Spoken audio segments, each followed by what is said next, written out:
Hello students. In this video, I'll take up next part of the chapter Sectors of the Indian Economy. In my previous videos, I told you that we can classify the sectors of economy into primary, secondary and tertiary based on the nature of activity.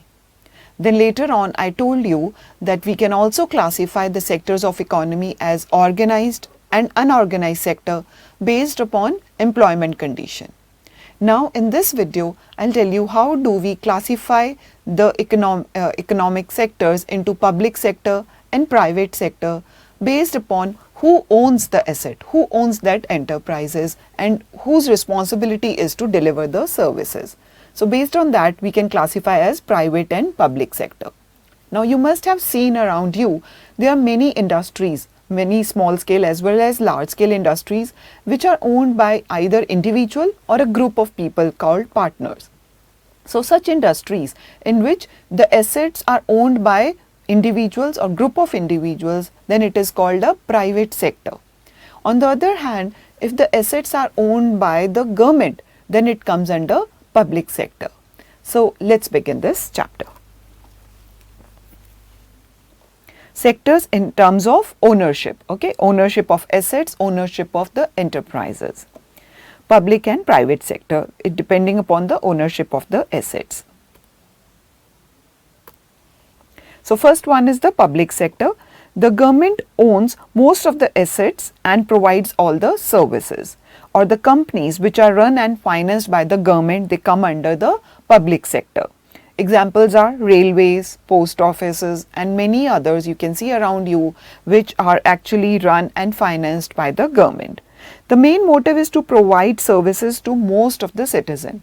The main motive is not to earn profit but to provide services to most of the citizens, including the economically backward citizens. So to provide these services, government raises money through taxes and other means, and whatever money is collected through taxes, a part of it is spent in providing these services.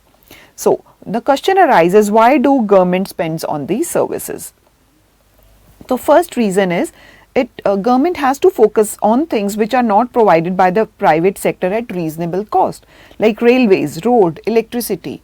It is very important for a developing country to provide these services at a reasonable cost to the citizens, and especially to the economically backward people, so that they get support and so that their income can increase. So that is why government takes up these facilities like railways and building roads. Secondly, industries, there are certain industries which required huge initial investment, and especially after independence, we were actually most of the citizens were under economically backward state.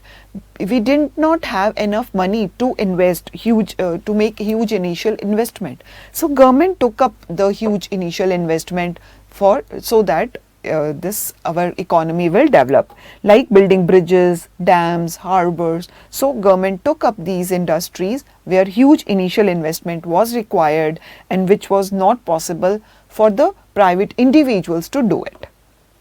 Third reason is the government has to support some activities. It is their duty by bearing a part of the cost, like providing electricity at subsidized rate to the small scale industry.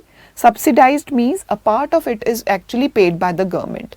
Government charges less than what it costs to them, like buying crops at the fair prices from the farmers and selling those grains at lower price to the ration shop. So this is called at subsidized rates.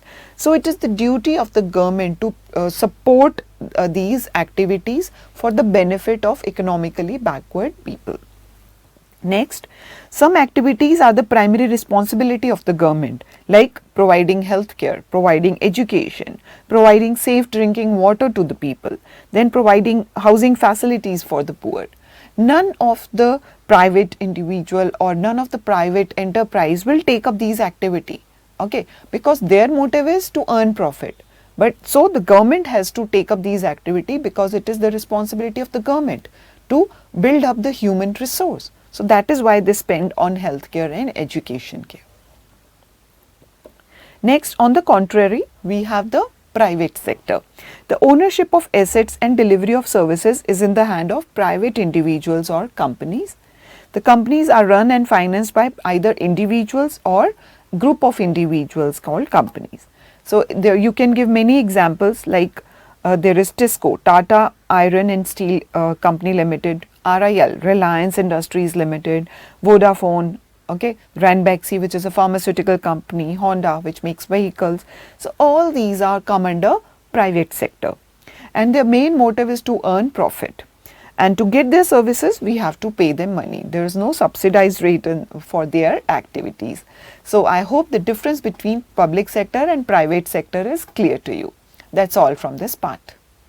Now, subscribe to Bright Tutee course at ₹1 per day only. Download Bright Tutee app from Play Store and get the online courses prepared by competent and experienced teachers for different education boards of classes 6 to 10. Bright Tutee courses are available for the subjects of Math, Science, Social Science, English and Hindi in English and Hindi medium.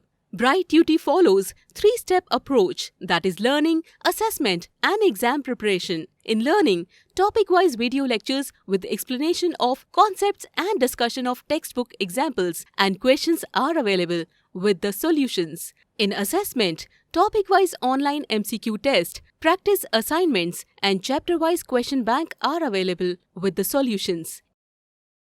In exam preparation, previous year's question papers, sample papers and model test papers are available with the solutions.